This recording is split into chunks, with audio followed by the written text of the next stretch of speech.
Fishing ulit habang nandito pa si Brother Ed. Nakasuot kami ng pan Dolphin brand because we're using Dolphin brand nylon, the best. Yes. Atin ito. Atin ito, idol. Sa Biki ngayon kami, brothers. Pero may dala kaming reserba. Baka lumutang yung talakito.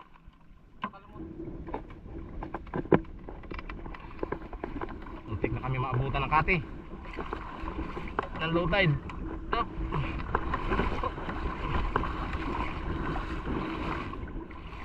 Meron tayong kanaya? Yo. Ng balsa, ng kalang. Okay. Alam ba? Ina ako mga ka-brothers. Ako yung sasagwan. Si Rick Magapandal. Gamit namin yung maliit na bangka. Ninta sa mukha na o dyan.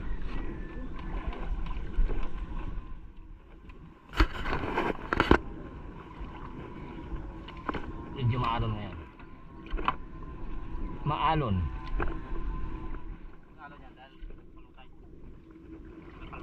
Doon na pagkalma.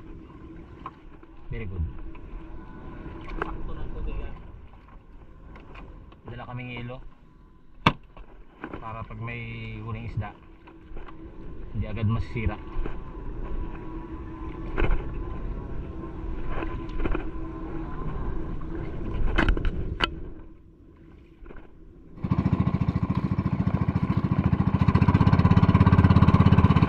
Dito muna daw kami susubok mga ka-brothers sa malapit sa spot ng Dalagang Bukid.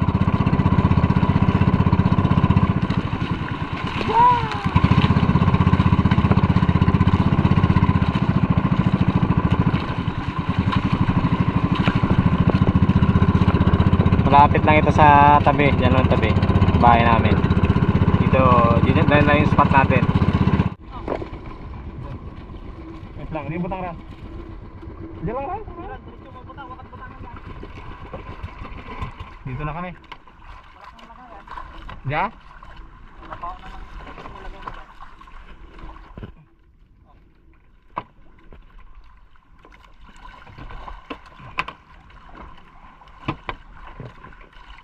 Dito na kami mga ka-brother sa spot ni ka-brother Eric. Dito daw ay Dalagang Bukid ang nagpapahuli. Tulog tayo.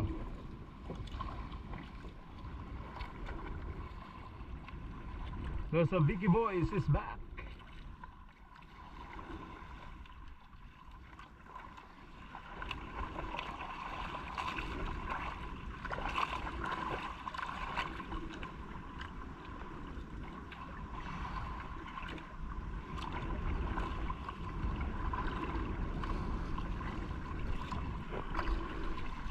Tulog natin.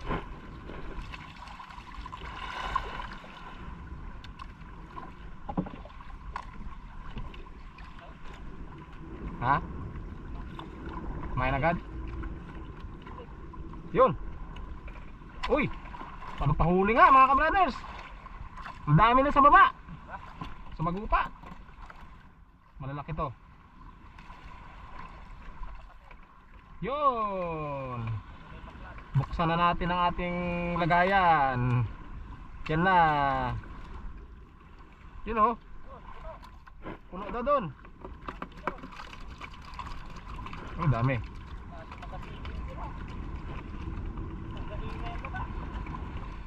Yun. Nalaglag pa yung iba. Yun o. Mga ka-brothers. Dalagang Bukid na. Ito na yun.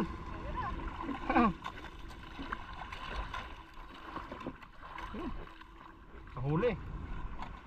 Yun o. Labas ko muna itong aking lalagyan ng tubig.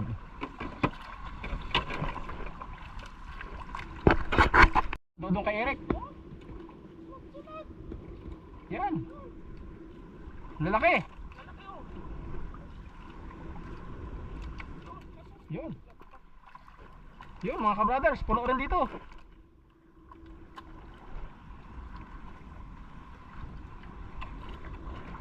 Puno rin dito sa akin, oh.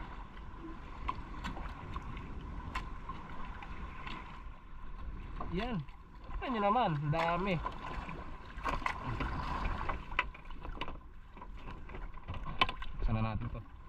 Diretso na sila sa ilo.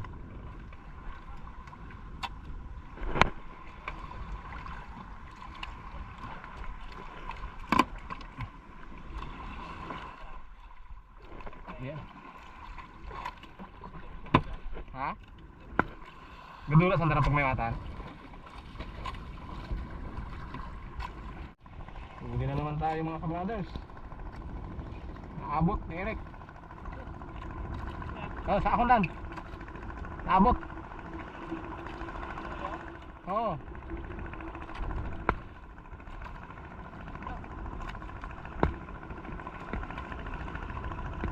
Sabod.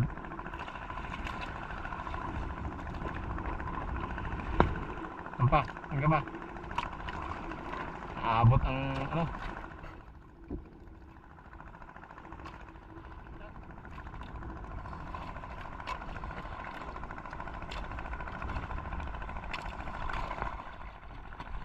Yung diretso na agad ikaw dito sa yellow. Ayun o, tariwa. Diyan na sila sa mababaw.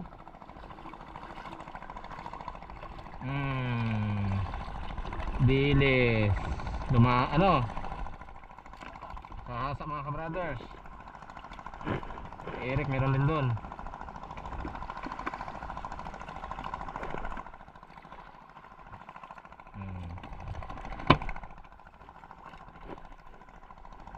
Saglit lang makahuli.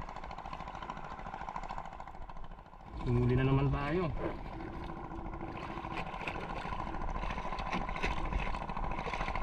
Yun, puno. Sa asa. Diretso na sa box.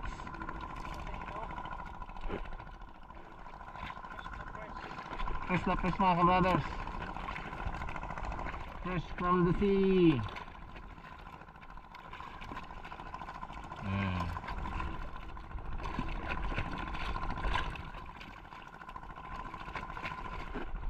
Dami.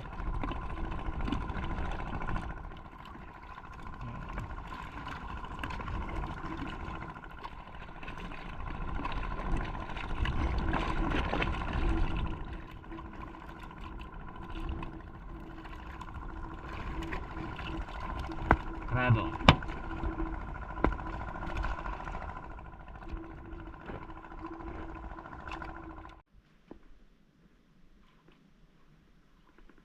Ba? Talagang nabilin pa. Talagang bukid.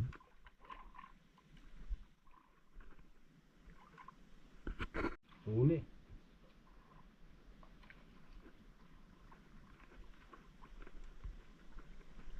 Malaki ito mga kabrothers. Nag-iikot. Gagana like. Yun. Talagang bukid. Yun o. Buksan na natin yung ating icebox.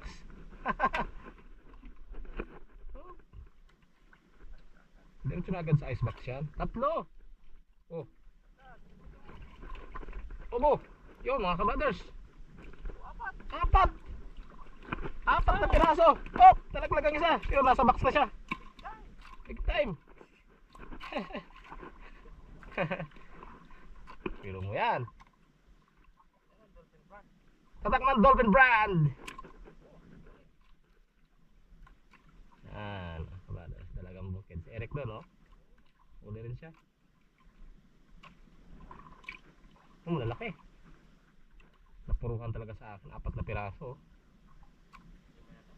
5 ane. Nilunok na yung isa. Oh, patayin ko muna yung aking camera.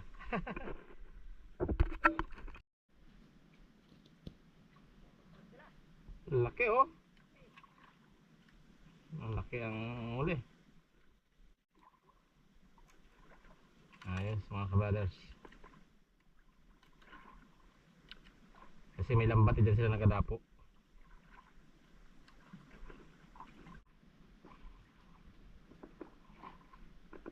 Yun. Mga dilawan. Ano pa to? Yun. Mga kabrothers. Kumain ang kalapato, kalapatri. Kalapato pala yung lutang na yun.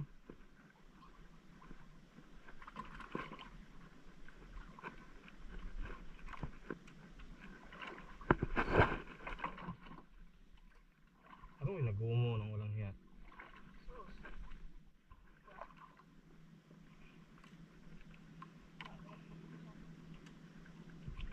Nag-uumon.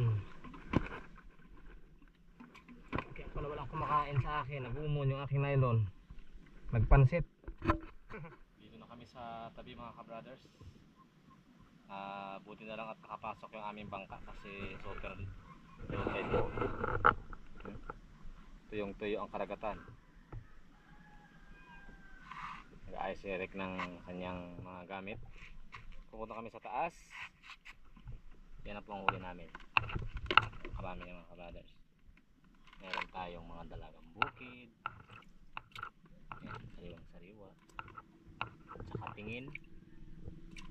Ito masarap to mga ka-brothers. Nihaw, paksiw, sinabawan. Ayan, dami natin nahuli mga ka-brothers. Oh. Dalagang bukid sa Kalapan to, 300 ang kilo dito. Yan lang kinuha sa Marapit. Dami.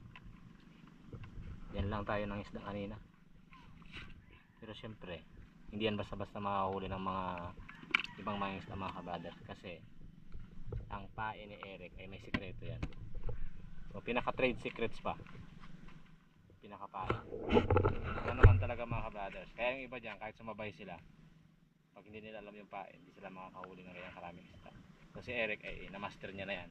So dito po magtatapos ng aming video mga ka-brothers. Sa mga susunod, back to Eric na lang. At kayo babalik na sa Kalapan.